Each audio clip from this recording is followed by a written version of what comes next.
Okay.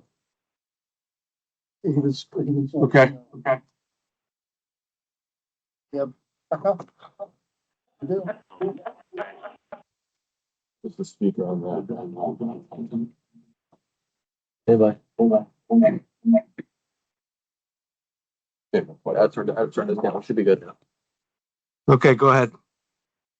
New York State Racing, Parimutuel Wagering and Breeding Law, Section 102, provides that the New York State Gaming Commission shall consist of 7 members appointed by the governor, by and with the advice and consent of the Senate.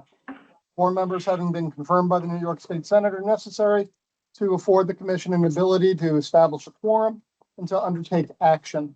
This present meeting of the commission is now called to order. Ms. Secretary, will you please call the roll? John Crotty, We're having a little trouble with the communications there. John Crotty. Brad, Sylvia Hamer. Martin Mack. No, I'm sorry. Peter Machete. Brian O'Dwyer. Yeah. Marissa Shorenstein. here. Jerry Skirnick. Here. Please have the record, or I will make sure that the record reflects that a quorum of qualified members are present, thus enabling the transaction in business. Please note that Commissioner Machete and Hamer indicated that they had commitments that make them unavailable today. Chairman? The minutes of the commission meeting conducted on September 30th, 2025 have been provided to the members in advance. At this time, I'd like to ask the members if there are any additions, edits, or corrections. Hearing none, Mr. Secretary, please let the record reflect the minutes were accepted as circulated. Next item of business is the report of our executive director. Mr. Executive Director. I have one item to discuss today, and that's the Gaming Facility Location Board. Just a little overview as to where they are and where we're going at this point. So yesterday, they conducted their 7th substantive meeting and have now completed consideration of economic activity and business development, local impact siting, workforce enhancement, and diversity framework. They have indicated that their next meeting will be on December 1st. In addition to yesterday's 7th substantive meeting, they met in the morning and toured each of the site locations to try to get a better understanding of the physical location and gain insight into proposed traffic mitigations or development aspects that were of concern. As a corollary point, the staff has advised that we have received New York State background materials on each of the 3 remaining applicants, and they have commenced their review and are assimilating the materials into a usable format for your consideration should any applicants be advanced for license consideration.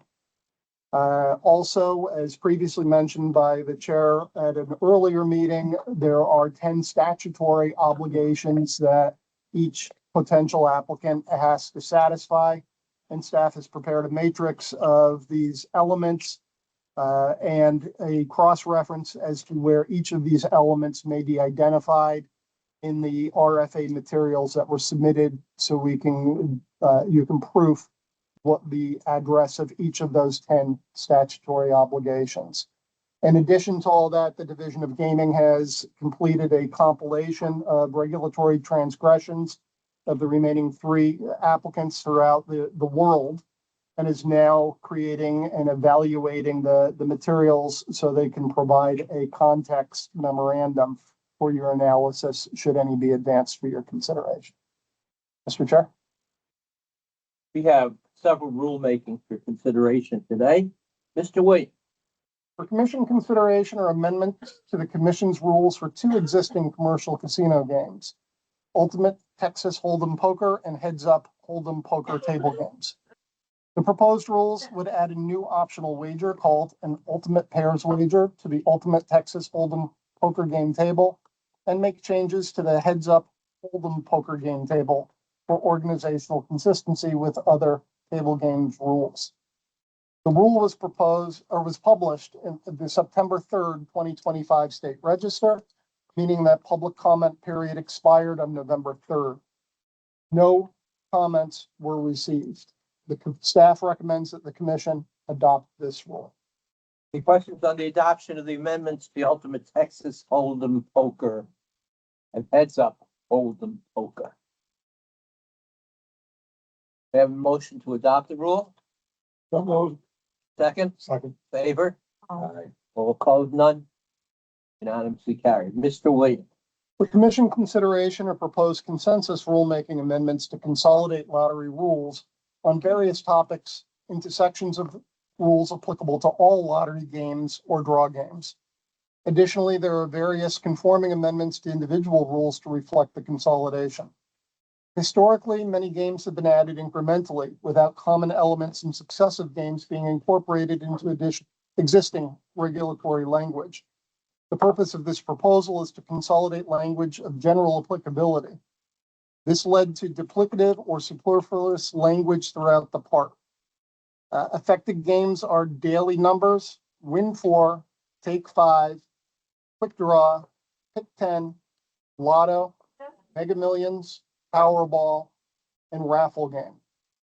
Limited language, predominantly in payment of prizes, has been added to clarify practice that is vague or inconsistent.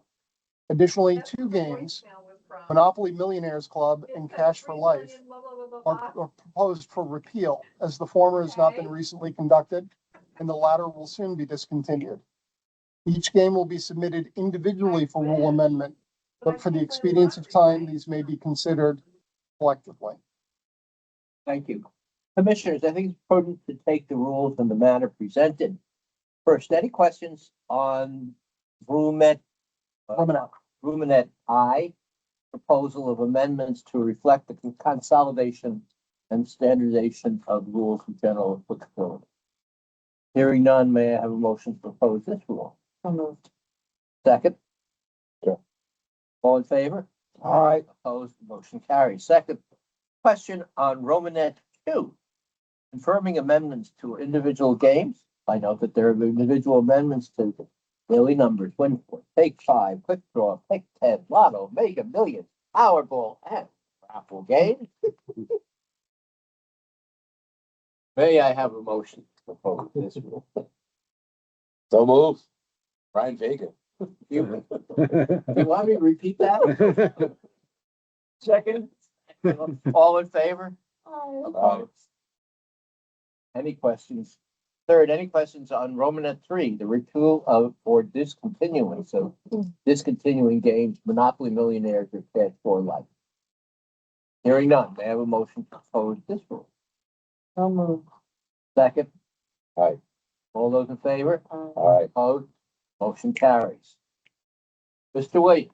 For commission consideration is the addition of a new multi-jurisdictional lottery $5 draw game named Millionaire for Life. The game, which will feature larger for-life jackpots and improved prize levels, is intended to be introduced nationwide through the Multi-State Lottery Association, with 33 lotteries expected to participate beginning February 22nd, 2026. The game is intended to replace the current multi-jurisdictional for-life game called Cash for Life, which will end nationally on February 21st, 2026. The game will award prizes to holders of bet tickets matching specified combinations of numbers randomly selected in associated drawings. Players will select 5 numbers from one set of 58 numbers and 1 number from a second set of 5 numbers. Drawings will occur daily. The jackpot prize in each drawing will be $1 million per year for life. The second prize will be $100,000 per year for life, and other fixed prizes will range from $8 to $7,500, depending on the quantity of numbers matched from each set. If there are multiple winners of a jackpot prize, those winners would split the applicable prize. Provisions of the now just proposed consolidation of lottery games and draw game rules would apply to this game if adopted. Commissioners, any questions on the proposal of Millionaires for Life draw game? What if you get married? Then all bets are off. $500,000? $500,000 for what? $500,000. I have a motion to propose this rule.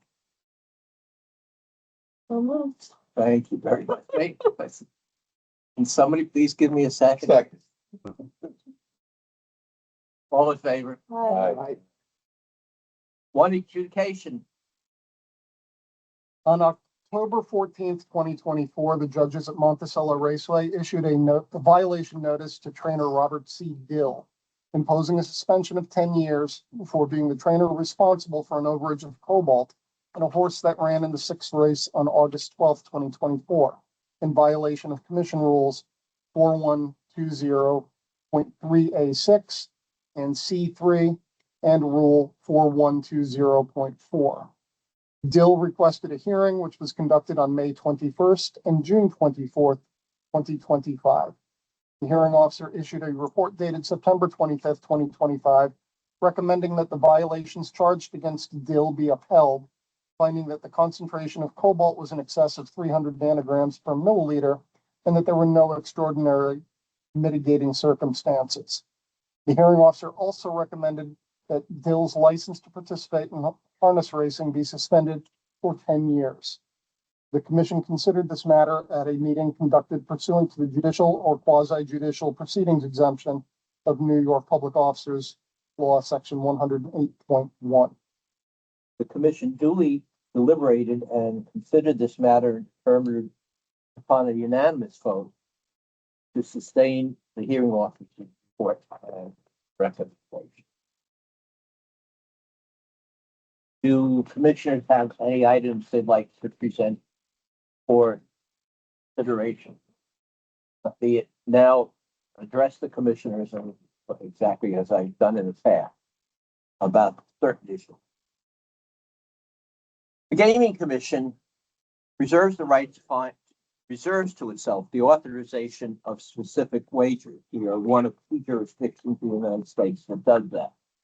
No wager is allowed without first being reviewed by our staff. Our staff has been quite restrictive in the leagues and types of wagers allowed. Thus, we believe, has reduced much of the fixing concern.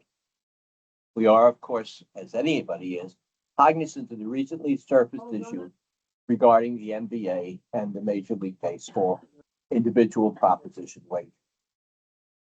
The New York legislature was quiescent regarding the possibility of unlawful activity in mobile sports wagering, especially a sports integrity monitor to be retained by the licensee to review and examine wagering data.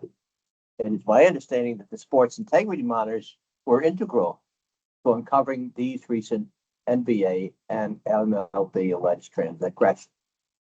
Despite our belief that we have restrained wagers most susceptible to manipulation, we have instructed the gaming division staff, commissioners have, to re-examine all individual player proposition wagers that are game specific. Additionally, they are re-evaluating single game specific multi-leg individual player parlay. And they will come back to us with a determination.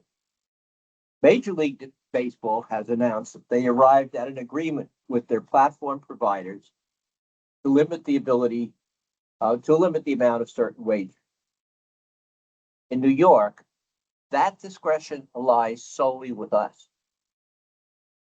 While limiting exposure is a good step, it may not be enough. It is not enough. If we believe any wager is susceptible to manipulation, we will eliminate it, not restrict its offering. The problem may be proposition betting. Inherent by its very nature, it is more susceptible to manipulation than betting on an outcome or a team as a whole. It may also be more attractive to underage and problem gamblers, especially when coupled parlay wagering. We will take that into consideration. Well, last week, the NFL indicated issue with several wagering categories. I'm happy to announce that the initial staff review found that of the 104 NFL proposition wagers that we allow, only one could be remotely thought to be within this concern. As I said, we have always been very restrictive in the amounts that we have in the wagers and leagues that we allow. And I think that's to the good of our staff who have been so diligent. releasing these bets. I want to remind leagues that both New York law and regulations permit the leagues to request limitations or eliminations of specific wagering types upon petition. Today, we have circulated and will soon promulgate a letter to each of the 70+ leagues upon which we accept wagers to cooperate with us by suggesting any limitation on wages for their individual sports. That such activity allegedly occurred is not a surprise. There are and always will be individuals who try and manipulate the system. Our job at the commission is to regulate wagering to drastically reduce their ability to do so. Finally, just a reminder to the public, mobile sports wagering requires account establishment. It is the opposite of anonymous or done in illegal ways. Records are established, data is mined, breadcrumbs are left. The reason so far that legal gambling, with all its inherent problems, allow the state to identify and deal with those who would abuse the system. Now I want to get to prediction markets. Many have long been concerned with prediction market activity, identifying their operations as unregulated gaming activity, seeking to bypass state-based consumer protections, tax obligations, and like. Simply, I view prediction market as a direct threat to the regulatory authority of this agency and the integrity of the regulated gaming industry. Since we last gathered, the commissioner sent prediction market Kalshi cease and desist letter alleging that they were operating an unlicensed mobile sports wagering platform. Kalshi responded the following business day, seeking a federal preliminary and permanent injunction to keep its sports market operating within New York. My reading of their complaint finds that they assert that the contracts are federally regulated derivative products and not gambling. Therefore, they fall under the exclusive jurisdiction of the Commodities Future Trading Commission through the Commodities Exchange Act. I note that parallel lawsuits are being litigated in Nevada, New Jersey, Maryland, and Ohio, with each centered on whether event-based contracts are legally considered financial derivatives or gambling. I support our October 24th cease and desist action as do all the commission. And I suggest that it's likely not to be our only measure, but other measures will be taken place to try and regulate this, we'll try and eliminate this in terms of our jurisdiction. The urgency of our action was underlined recently when two prediction marketeers offered bettors an opportunity to bet on whether our mayor-elect would be deported by the end. If this is a joke, it's not funny. It's racist and misogynistic and singles out an elected official for special unwanted attention. Such ad hominem wagers can and do often lead to far worse consequences to our elected officials and our society as a whole. This commission would never allow such a wager, and it only emphasized the danger of allowing an unregulated instrument. It should be also pointed out that so-called predictive market operators have no provision to deal with underage or problem gambling. Sadly, we have been made aware that several commission licensees, permittees, or operators have indicated their intentions in regard to participating directly or indirectly in these unrelated so-called prediction markets. New York requires its gaming licensee of unblemished character and of the utmost fitness to maintain the licensees to do business within our state. Given the dangers of prediction markets to both the state of New York and its citizens, it is now appropriate that this commission examine whether the participation of any of our present licensees, so-called prediction markets, makes them unfit to maintain their gaming license in New York. Our general counsel and staff shall examine this and make recommendations to this commission for the future. I expect their recommendations and our action to occur in the near future. Finally, I'm going to talk about youth participation. The issue of youth participation in gaming activities continues to trouble me as it does our executive director and the members of this commission. While I've read a few articles on this matter and have listened to the recent assembly hearing on problem gambling, I admit that nothing has resolved my anxiety regarding this issue. I was surprised to learn that the term youth is not standardized. My understanding was that the youth meant something under the legal age of wagering. But now I hear that due to brain development and neurological concerns of youth, it's sometimes considered an individual age 28 or under. Recently, I met with a group of 25 college men to discuss my work as the chairman of the commission. As part of my remarks, I asked them, did they know someone who had a problem with their gambling? Every single hand in the room were raised. And it occurred to me that the problem is far more than we think. I do understand there is no evidence in New York that someone under the age of play has been able to establish and use a mobile sports wagering account. I'm generally satisfied with the regulatory measures we have promulgated regarding account establishment, although more can be done. This commission requires license operators to verify the identity of all account holders through 5 Know Your Customer identification requirements. If any component cannot be verified, the account cannot be created unless the individual provides additional information. I'm unaware of any individual under the age of play being able to create and use a mobile sports wagering account in New York. But it would be similarly naive to state that underage are wholly prevented from wagering. I am aware, as we all are, that there are lawfully created accounts where parents, siblings, or others of recent age have provided youth access. Quite frankly, this commission needs to know what actions need to be taken by the industry and regulators.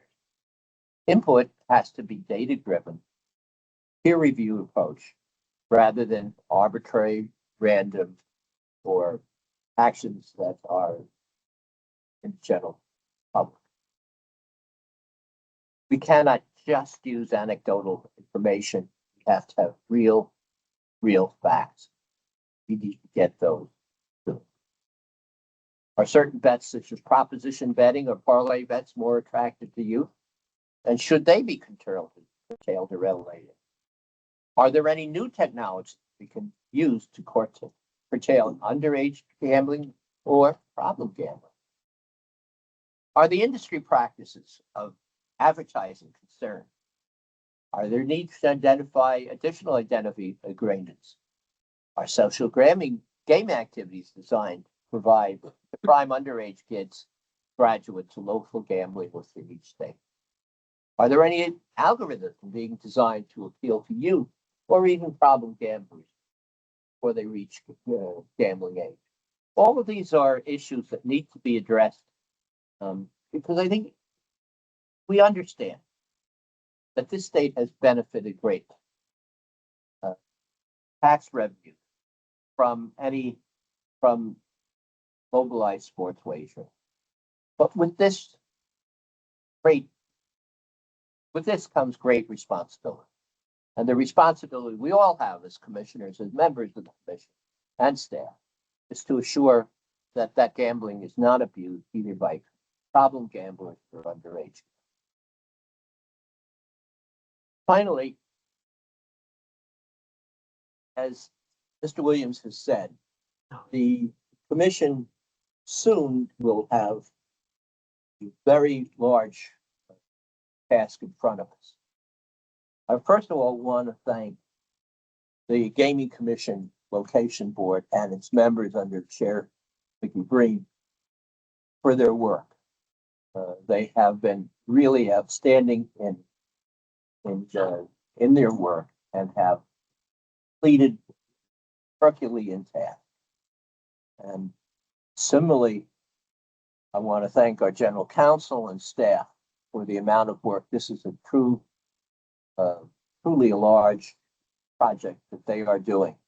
And they're doing it comprehensively and on time. Soon, Gaming Commission Location Board will be reporting back to us. At which point in time, we will have to establish through the 10 criteria set to us by the legislature that any of the people, any of the 3 potential licensees that the Gaming Commission reports out are suitable for licensing within the state of New York. To that end, what I've asked our staff to do is to give us a head start.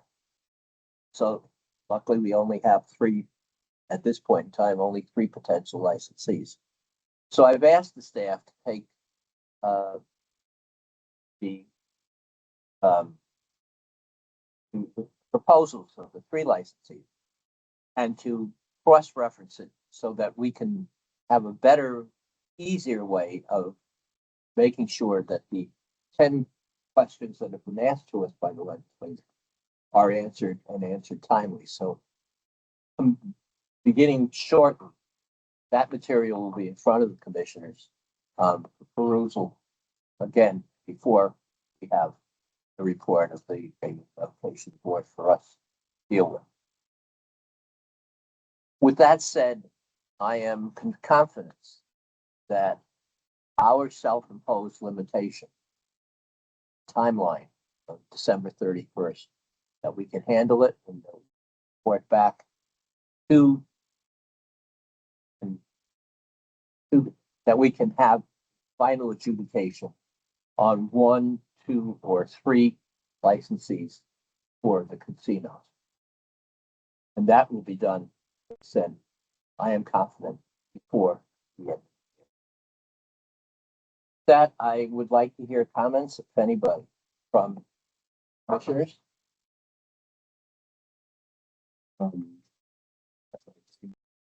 Sort of talk about the tally sheet that's on the future mayor. I appreciate what you brought up. When I saw it and alerted the commission to it, I was deeply offended by the concept that there was a bet being made about the well-being of our next mayor. And, you know, as a commission, we have a responsibility to all of our citizens here in the state and in general for grounds of decency. On both fronts, they've been violated.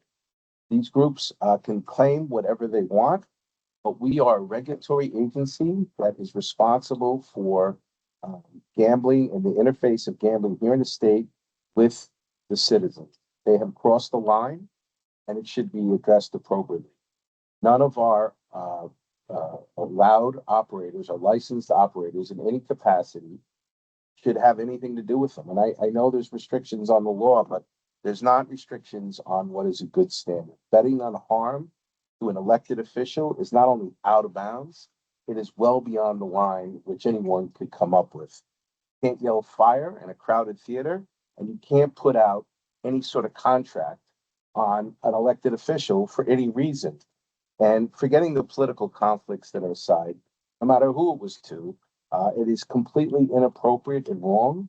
There is no stone left unturned to root this out. There's a legal process that apparently is in play for some of this stuff, and that's great. But we have an added responsibility, both to the state and to ourselves.